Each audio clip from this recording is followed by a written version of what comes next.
इस वीडियो में हम द्विअंगी विलयन के विभिन्न प्रकारों के बारे में चर्चा करेंगे। देखिए, हमने आपको बताया था कि विलयन की भौतिक अवस्था के आधार पर द्विअंगी विलयन 3 प्रकार के होते हैं। पहला ठोस विलयन, दूसरा द्रव विलयन, तीसरा गैस विलयन। अब देखिए, यहाँ पर हम जो ठोस विलयन है, द्रव विलयन है, इनके बारे में चर्चा करेंगे। पहला ठोस विलयन, पहला ठोस विलयन। ठोस विलयन जो है ये क्या होता है? देखिए, वह विलयन जिसमें विलेय तथा विलायक दोनों ठोस होते हैं ठोस विलयन कहलाता है। कॉपी में नोट करेंगे, वह विलयन जिसमें विलेय तथा विलायक दोनों ठोस होते हैं ठोस विलयन कहलाता है। मिश्र धातुएं जैसे पीतल, कांसा, मोनल मेटल, स्टेनलेस स्टील आदि ठोस विलयन के उदाहरण हैं। अब ठोस विलयन कितने प्रकार के होते हैं, ये इंपॉर्टेंट टॉपिक होता है परीक्षा की दृष्टि से। ठोस विलयन 2 प्रकार के होते हैं। पहला है प्रतिस्थापनिक ठोस विलयन। प्रतिस्थापनिक ठोस विलयन को अंग्रेजी में सब्स्टिट्यूशनल सॉलिड सॉल्यूशन भी कहते हैं। अब देखिए, ये क्या होता है, इसकी परिभाषा कॉपी में नोट करेंगे। वह विलयन जिसमें विलेय तथा विलायक के कणों का आकार बराबर होने के कारण विलेय के कण विलायक के कणों को प्रतिस्थापित करके उसका स्थान स्वयं ले लेते हैं, तब प्राप्त विलयन प्रतिस्थापनिक ठोस विलयन कहलाता है। ध्यान से देखेंगे, ये जो विलयन होता है इसमें विलायक के कणों की साइज के बराबर ही साइज होती है विलेय के कणों की। ये साइज विलेय के कणों की। इस प्रकार से हम देख रहे हैं कि ऐसा विलयन होता है इसमें विलेय तथा विलायक के कणों का आकार बराबर होता है।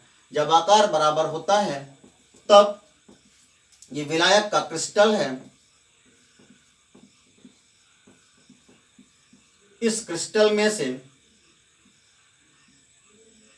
जो विलेय के कण हैं, आकार बराबर होने के कारण विलेय के कण विलायक के कणों को प्रतिस्थापित करके, कुछ कणों को प्रतिस्थापित करके उसका स्थान स्वयं ले लेते हैं तथा प्राप्त विलयन प्रतिस्थापनिक ठोस विलयन कहलाता है।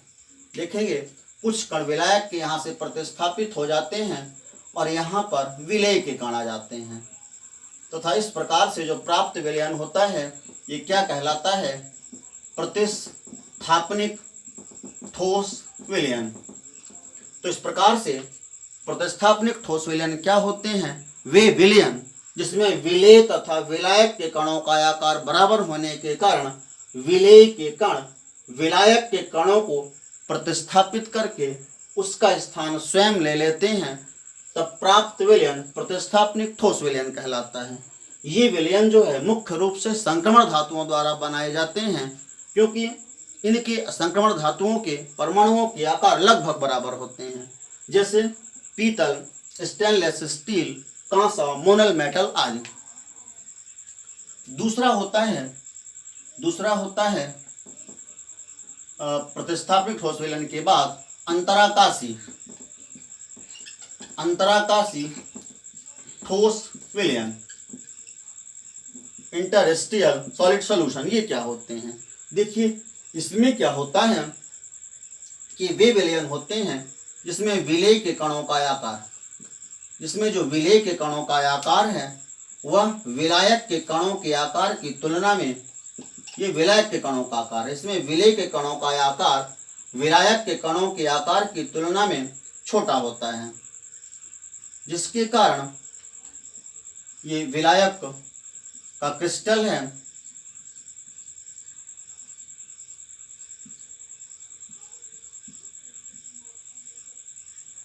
ये विलयन कैसे बनते हैं? ये ऐसे विलयन होते हैं जिनमें विलेय के कणों का आकार विलायक के कणों के आकार से छोटा होता है, जिससे विलेय के कण विलायक के कणों के मध्य उपस्थित अंतराकाशी रिक्तियों में स्थान ग्रहण करते हैं। विलेय के कण अंतराकाशी रिक्तियों में स्थान ग्रहण करते हैं, तथा इस प्रकार से जो प्राप्त विलयन होता है ये अंतराकाशीय ठोस विलयन कहलाता है। ये विलयन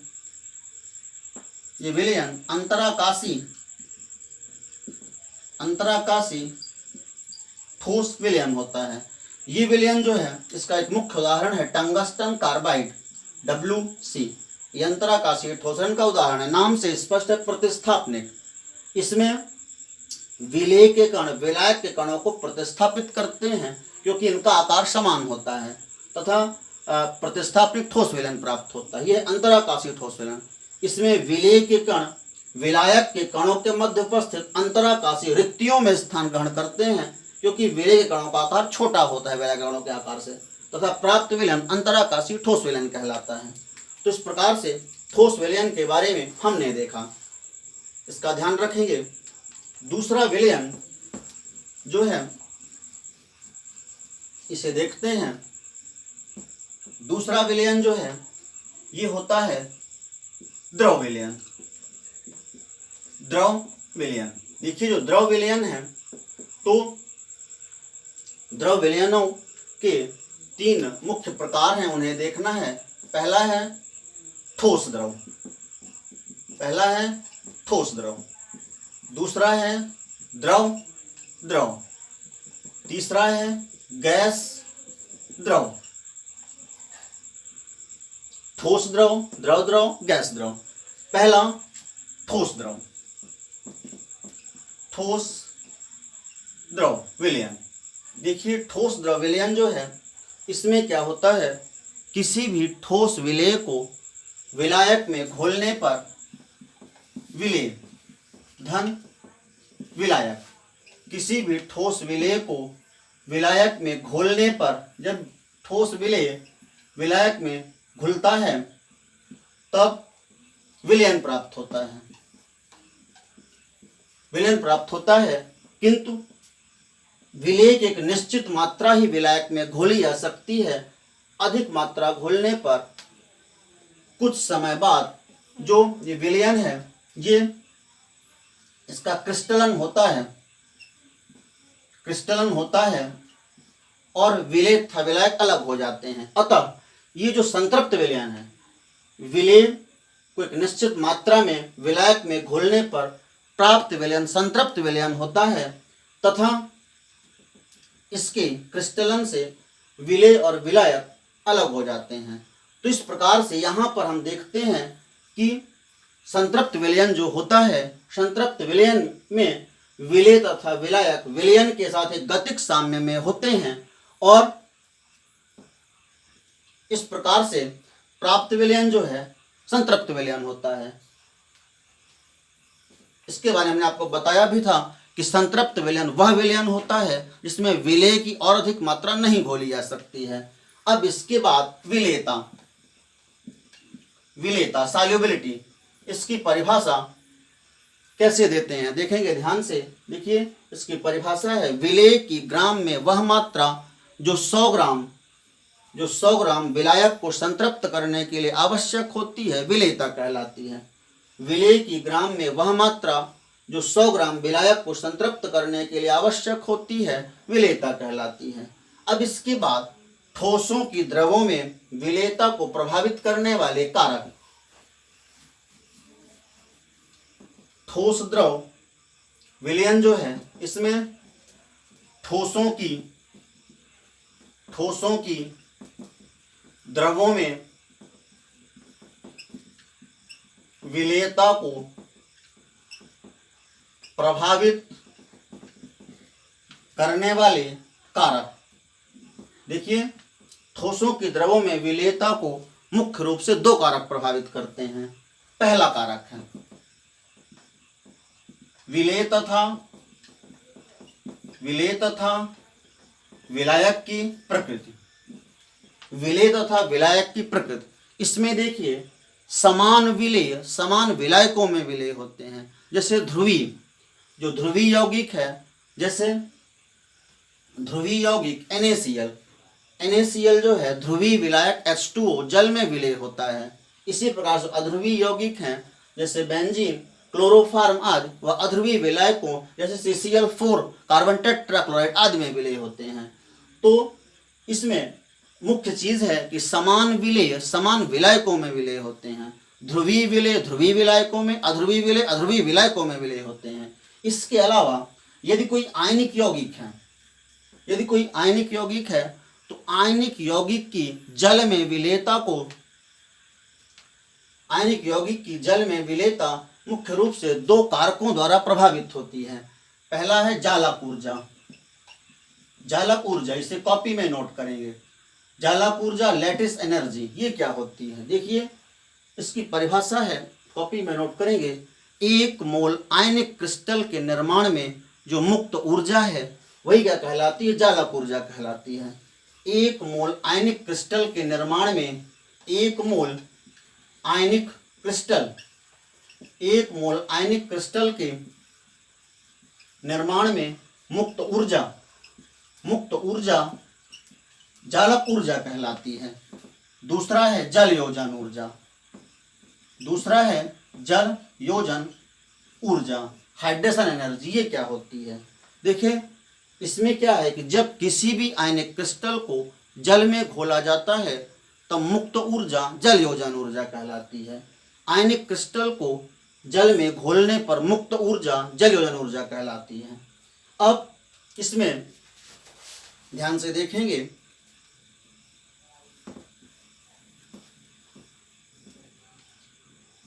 इसमें यदि जालक ऊर्जा जो है इसका मान जल योजन ऊर्जा, इसका मान जालक ऊर्जा का मान जल योजन ऊर्जा के मान से अधिक है, जालक ऊर्जा lattice energy is greater than hydration energy, तब जो पदार्थ ये अविलेय रहता है, ये नहीं घुलता, तब पदार्थ जो है ये विलायक में नहीं घुलता। दूसरा, जब जालक ऊर्जा का मान जल योजन ऊर्जा के मान से कम होता है, जब जालक ऊर्जा का मान जल योजन के मान से कम होता है तब पदार्थ विलेय होता है। इसे कॉपी में नोट करेंगे, तब पदार्थ जो है जल में विलेय होता है। तो द्रव विलयन के बारे में, द्रव विलयन में अपना जो पहला विलयन था ठोस द्रव विलयन, उसके बारे में इन चीज़ों का ध्यान रखेंगे। पहला मतलब ठोसों की द्रवों में विलेयता को प्रभावित करने वाले कारकों में जो पहला कारक था विलेय तथा विलायक की प्रकृति, उसके बारे में ये चीजें हैं। दूसरा कारक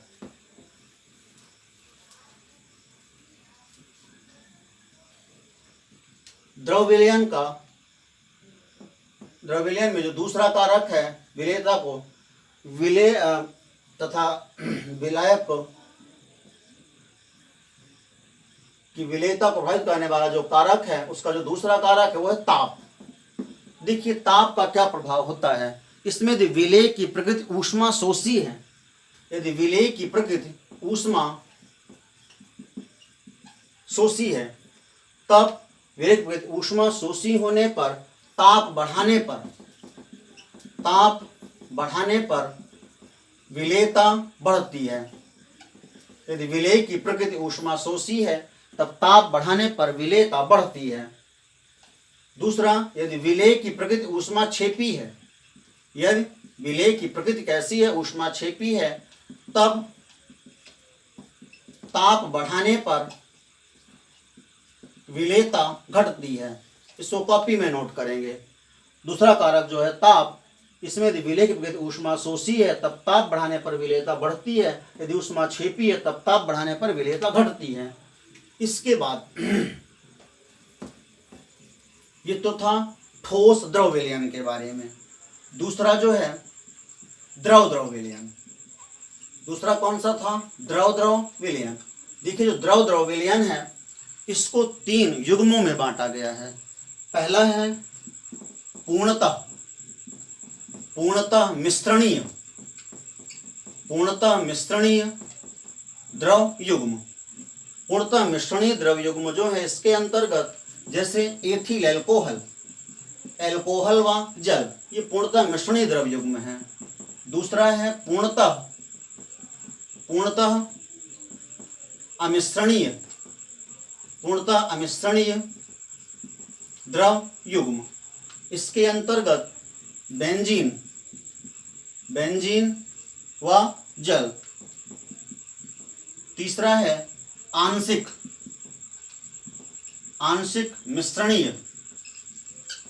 मिश्रणीय द्रव युग्म।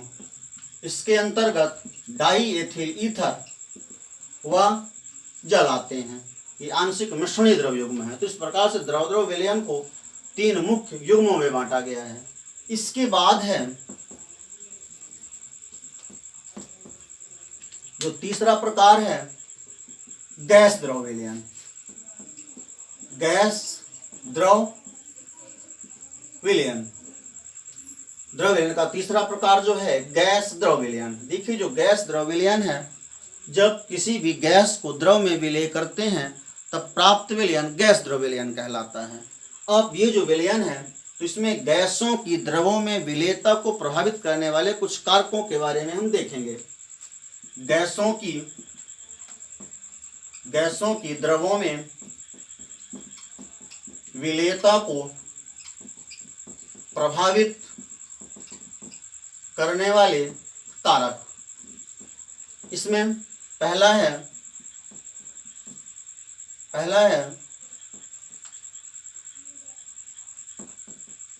विलेय तथा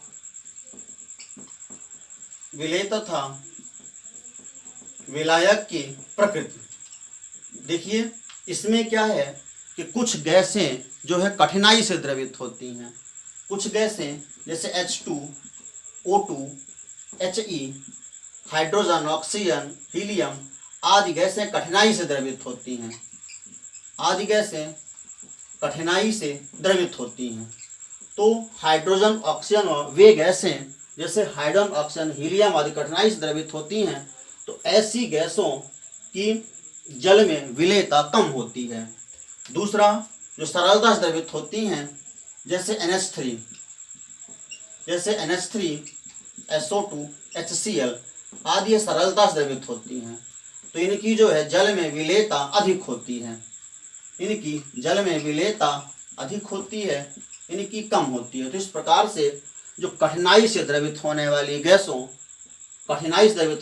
गैसों जैसे हाइड्रोजन, ऑक्सीजन व हीलियम आदि की जल में विलेयता कम होती है, जबकि सरलता से द्रवित होने वाली गैसों जैसे अमोनिया, SO2, HCl आदि की विलेयता अधिक होती है। ये विलायक से शीघ्रता से क्रिया भी करती हैं। जो सरलता से द्रवित होती हैं, ये विलायक से शीघ्रता से क्रिया करती हैं और ये देर से क्रिया करती हैं। दूसरा, ताप का प्रभाव। देखिए, ताप बढ़ाने पर, यदि हम ताप को बढ़ाते हैं तो गैसों की द्रवों में विलेयता कम हो जाती है। जैसे एक सामान्य उदाहरण यदि हम देखें, जल को गर्म करने पर उसमें घुली हुई ऑक्सीजन बुलबुलों के रूप में बाहर निकल जाती है। तो इस प्रकार से ताप बढ़ाने पर गैसों की द्रवों में विलेयता घटती है। इसके बाद तीसरा प्रभाव है दाब का प्रभाव।